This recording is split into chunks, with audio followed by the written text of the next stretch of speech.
On passe maintenant au chapitre numéro 6, le montage de base. La première chose super importante à comprendre, c'est que c'est pas tous les effets que tu vas aller mettre sur ton timeline qui vont faire un bon montage. C'est ton scénario, ton histoire. Un film, ça n'a presque jamais de transition. On va retrouver des coupures ou parfois des fondus, mais c'est tout. Si tu veux avoir l'air plus professionnel, fais des coupures la plupart du temps et tu vas être déjà bien en avance la plupart des amateurs.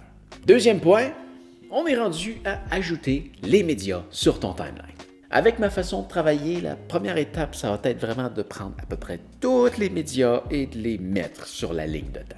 Je trouve que la méthode de classement de la librairie de Final Cut est plutôt mal faite, alors j'essaie de l'utiliser le moins possible. Plutôt, je glisse mes fichiers directement à partir de Finder dans Final Cut et je garde mes fenêtres de Finder ouvertes sur mon deuxième moniteur pour glisser au fur et à mesure tout ce que j'ai besoin. Je m'assure de tout importer à peu près dans l'ordre que je vais l'utiliser, ou presque. Ensuite, on va couper tout ce qui n'est pas nécessaire. Une fois que j'ai importé tout ce que j'ai besoin et que je l'ai classé dans le bon ordre, j'enlève tout ce qui ne sera pas utile. On a ici un premier raccourci à apprendre, commande B. B pour blade, ou la lame en français. Tu vois un peu ce que je te disais au début? Le terme pour apprendre le raccourci fait plus de sens en anglais.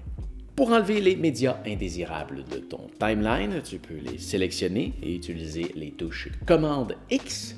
Tu peux aussi utiliser le backspace et tu peux aussi utiliser le trimming tool.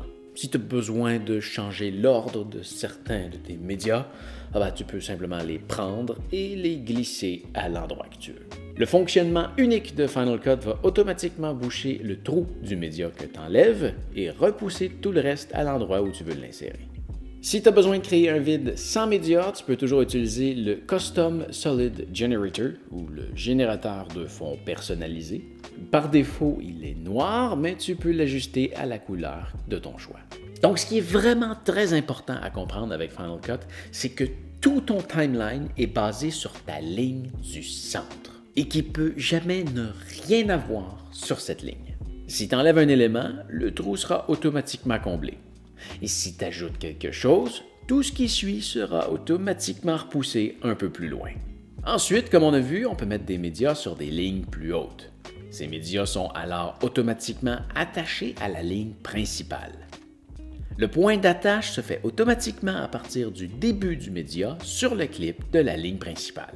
Donc, si on ajoute quelque chose qui fait bouger les clips de la ligne principale, tout ce qui est attaché au-dessus va bouger avec. C'est exactement le même principe pour la musique et les effets sonores qui se trouvent en dessous. C'est quelque chose qui semble souvent frustrer les nouveaux utilisateurs de Final Cut parce que c'est quelque chose de définitivement unique à ce logiciel. Dans la plupart des logiciels de montage, chaque ligne est indépendante. Personnellement, je trouve que quand on s'y habitue, c'est génial. Ce qui est très important à comprendre par contre, c'est que le point d'attache peut se changer. Comme par exemple, sur la vidéo que tu es en train de regarder en ce moment, comme toutes mes vidéos tutoriels, j'ai toujours la même musique de fond, et j'ai toujours le même effet sonore avant mon dernier clip, et c'est le seul que je garde. Eh bien, cet effet sonore-là et cette piste-là sont toujours attachés au dernier clip. Comme ça, je peux supprimer tout le reste de ma vidéo, et ma finale va toujours être bien attachée sur le dernier clip, même si tout ce qui est au-dessus de l'effet sonore et de la piste de son change à chaque vidéo. Tout ce qui me reste à faire, c'est de retirer sur la piste sonore pour l'étirer jusqu'au début de la vidéo. Pour modifier le point d'attache, il suffit de trimmer le clip de l'avant jusqu'au point désiré et ensuite réajuster à la longueur désirée. Si jamais tu as besoin d'aide pour bien couper ta narration ou une discussion entre deux personnes, c'est-à-dire de couper les reprises ou les silences, je t'explique comment faire dans la vidéo numéro 5 dans la description. Maintenant, voici des petits trucs pour t'aider à faire ton montage. Pour zoomer sur ton timeline, tu peux utiliser les touches commande plus et commande moins. Tu peux bouger de gauche à droite en maintenant la touche Shift de ton clavier enfoncé et en tournant la roulette de ta souris. Tu peux aussi le faire en appuyant sur la touche H comme Hand sur ton clavier et en te déplaçant en cliquant avec la souris. Tu peux trimer en amenant ta souris sur le bord des clips ou trimmer les deux clips en même temps en te rendant au centre et en appuyant sur la touche T avant. Déplace-toi d'un clip à l'autre avec les flèches haut et bas. Déplace-toi image par image avec les flèches gauche et droite. Tu peux faire play-pause avec la touche espace. Tu peux aussi faire une pause avec la touche K comme kilo. Tu peux faire une lecture avec L comme Lima et un avance rapide en réappuyant une fois de plus sur le L. La lecture à l'envers se fait avec Juliette et encore plus rapide avec un autre Juliette.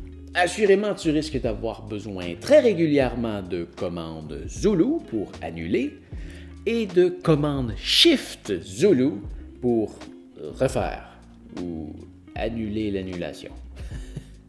On va se rendre beaucoup plus loin dans les techniques de montage dans la vidéo avancée, mais déjà avec tout ce que je viens de te donner, tu devrais être capable de faire un montage digne d'être exporté. La vidéo que tu viens de regarder n'était qu'un extrait d'une vidéo beaucoup plus complète sur le montage avec Final Cut. Si tu veux la regarder en entier, tu peux aller juste ici. En attendant, fais attention à toi et on se revoit bientôt. Salut!